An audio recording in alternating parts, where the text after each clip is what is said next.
Yesu nashimwe. Ndabaramukije mu izina rya Yesu Kristo, amahoro y'Imana nabane namwe. Ndi Yeremiya mu izina rya Yesu Kristo.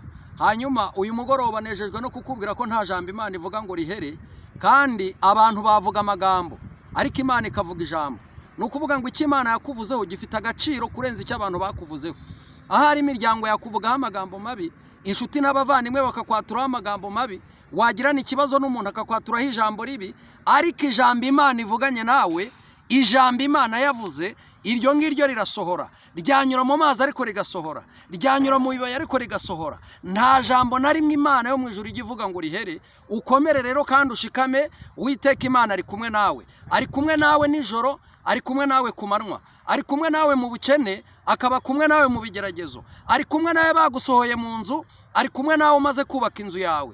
Imana rero icyo yavuganye nawe izagisohoza mu izina rya Yesu Kristo. Amina. Reka dusenge. Uri Imana igira neza, nta kibasha kurogoya imigambi yawe. Komereza ubwoko bwawe amaboko, abatendebukijwe n'amagambo y'abantu, ubibutse ko hari icyo wavuganye nabo kandi kuzagisohoza. Mbisabye nizeye mu izina rya Yesu Kristo. Amen.